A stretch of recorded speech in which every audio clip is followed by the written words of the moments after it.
For a long time now, I have wanted to understand and build an electric motor.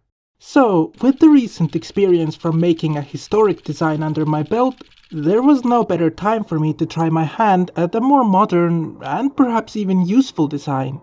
First, I had to decide on some basic properties for the motor.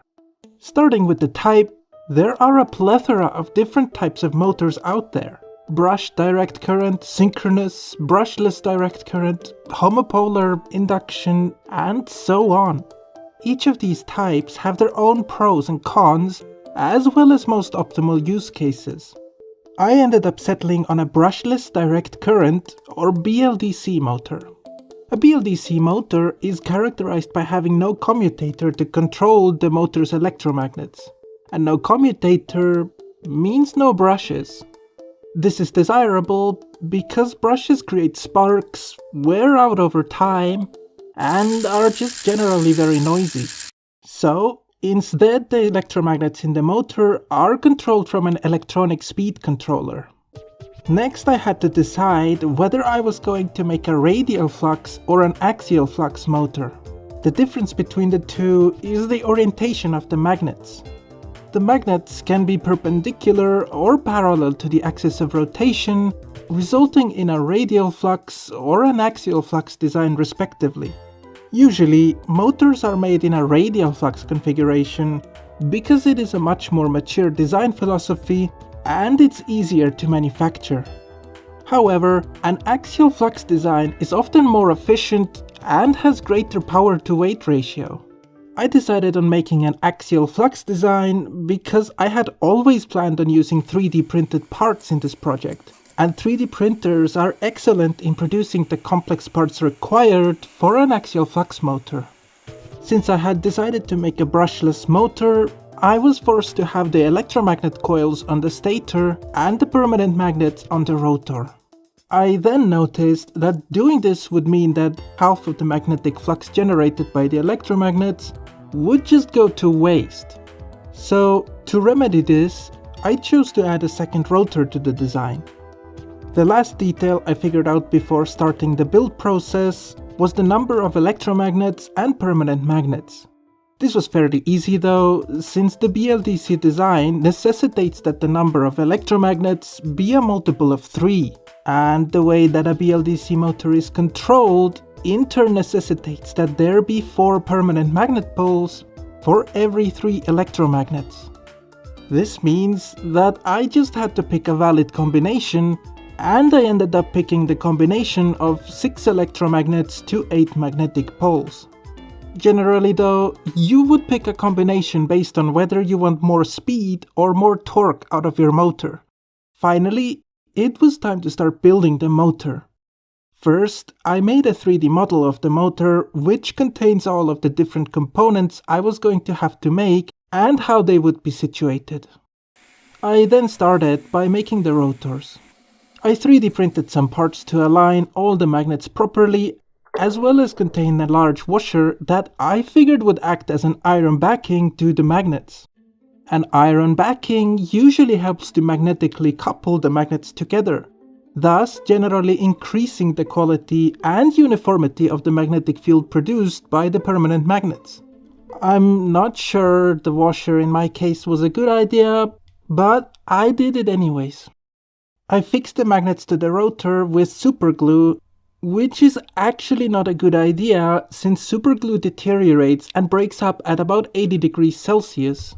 However, I realized that the PLA plastic I was using for 3D printing all the parts would deform and create problems already at 60 degrees Celsius.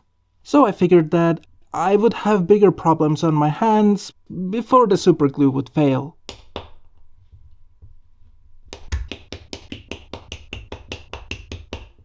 The magnets were installed in a Hallbach configuration, which is a way of orienting the magnets to create a stronger magnetic field on one side of the magnets and a weaker one on the other. Stronger magnets are always better, so that's why I went for it. After making the rotors, I continued by making the stator. This also meant making the electromagnet coils for the motor. To make the task easier on myself, I built a simple winding and counting mechanism. When winding the electromagnet coils, it's extremely important that all of the coils have the same number of turns and, in general, be as identical to one another as possible. Eventually, I ended up with the necessary 6 coils with 52 turns on each, which was simply the maximum number of turns I could reliably fit on a coil and still have it fit in the stator.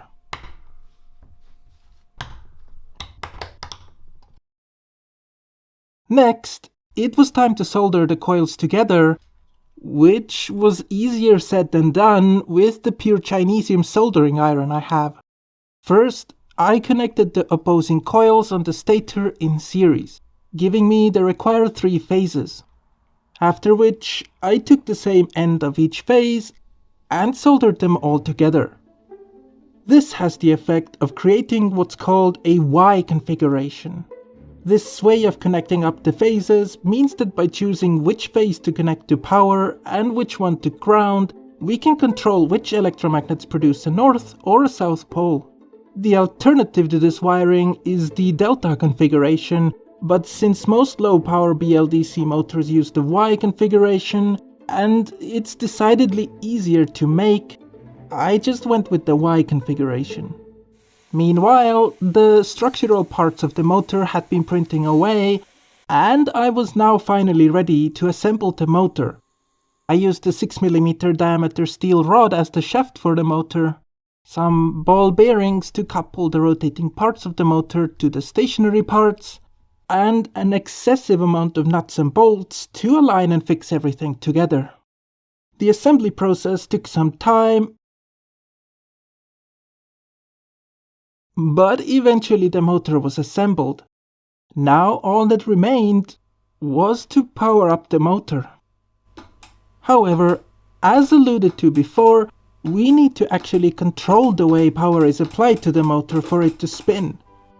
In a simplified way, first, the A phase gets connected to power and the B phase to ground, while C phase is not connected to anything. This causes the electromagnets in phase A to generate south poles and the electromagnets in phase B to generate north poles. The permanent magnets on the rotor then rotate and align themselves to the electromagnets.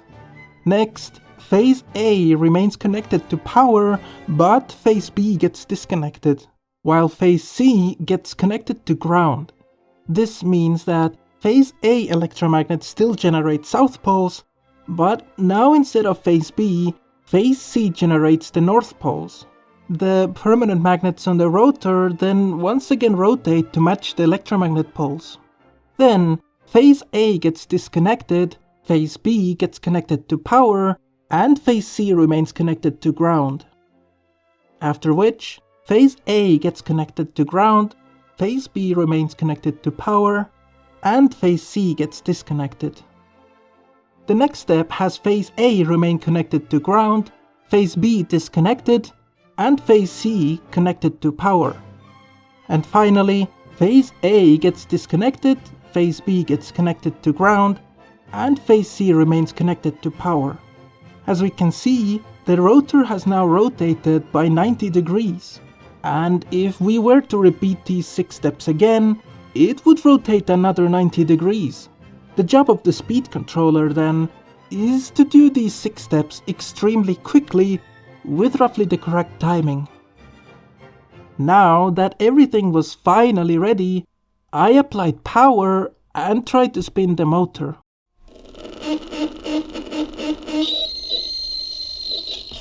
The motor couldn't start on its own,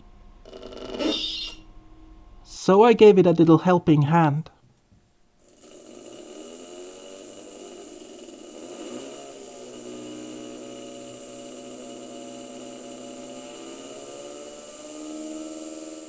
So, the motor worked, but it definitely had trouble spinning up, and when I tried to rotate it by hand, I could feel that there was a fair bit of resistance. Luckily, I knew that the most likely cause for this were the ball bearings I had used. So, I disassembled the motor to modify the bearings. I removed the protective sidings from the bearings as well as cleaned off the thick grease that the bearing comes with, and then applied my own lubricant. Doing this allows the bearings to have less resistance, but also suffer from higher wear. Since this motor is just for learning and for fun, then I was fine with it. I then reassembled the motor and tried again.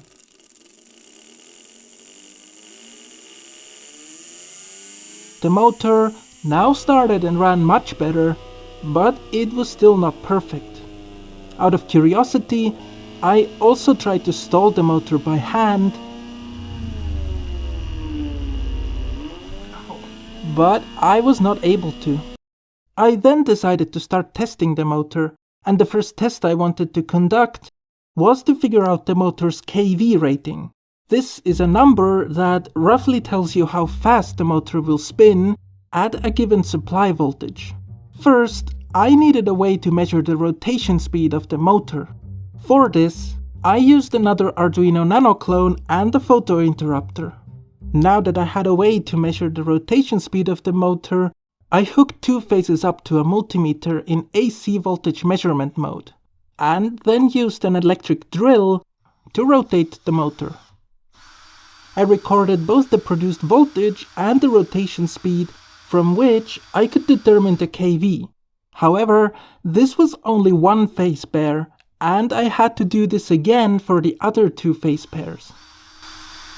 At this point, it turned out that something had gone wrong with one of the phases, because while two of the phase pairs had nearly identical voltage outputs, the third pair had a much higher voltage. I figured that this might be the reason why the motor has trouble starting up at first. In the end, the kV rating I got for this motor was around 230. The next thing I wanted to figure out about this motor was its efficiency. Efficiency of a motor is determined by how much of the electrical input power actually gets converted into mechanical power. To do this, I used more or less the same method that I used for determining the power output of my air pressure engine. I employed a prony brake to act as a load, while also logging the speed, which is essentially a dynamo. Both the load and the rotation speed were constantly being sent to my computer, and at the same time, I made a note of the indicated voltage and current supplied by my desktop power supply. I ran these load tests with different amounts of load and throttle on the motor, but at one point, my prony brake exploded. Despite this, the motor did end up showing an efficiency of over 50%.